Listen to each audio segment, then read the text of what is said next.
Hi guys, yan.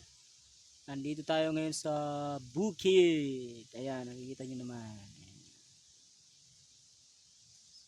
Sa bukid tayo ngayon. Kukuha tayo ng kahoy. Tara, let's go. Samahan nyo ako. And mamaya mag-iigib din tayo. Ipapakita ko sa inyo kung saan tayo nag-iigib at kung paano. Charot. So tara, let's go.